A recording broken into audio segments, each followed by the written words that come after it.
This is my buddy's 2002 Banshee, and here's all the stuff that we took off that we didn't need. This is the e-brake rev limiter sensor. You don't need that. This is the micro switch for the Tors that goes in your throttle. You can take that off. This is the e-brake assembly that goes with the clutch lever. You don't need that.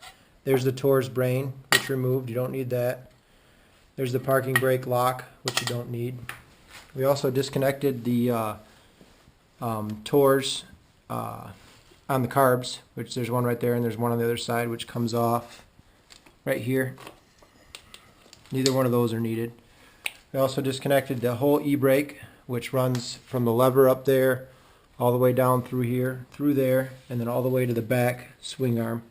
Just pop that cable out.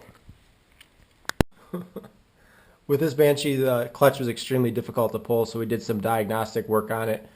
Pulled the clutch cover off and found out that it does have an aftermarket clutch. We thought that it had a stock clutch, but somebody obviously has taken this off before and installed the aftermarket clutch along with HD springs. So we thought maybe it was just the springs and they were really, really stiff, but it's not.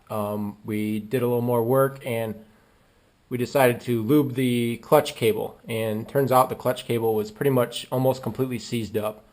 We bought a cable lubing tool and lubed it with PB Blaster and then used chain wax, and now the clutch is working a lot better, but we're glad we took it apart anyway, just because now we know that it has an aftermarket clutch in it. And also discovered that the coolant was pretty nasty, so we're going to put some new coolant in it, reinstall the clutch cover, top it off with oil. We jacked the Banshee up on some blocks here, stumps, whatever you want to call them. That way we didn't have to drain all the oil out. That way we only lost a little bit of oil. That's coolant and oil right there. It's probably about half and half. So we only lost about a half a quart of oil rather than having to replace all the oil we just put in it.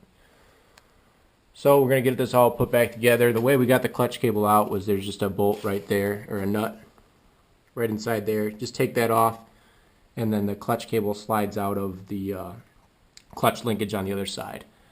So we took that apart. You can actually soak it in kerosene overnight if you want, if the cable's really, really, really hard to move.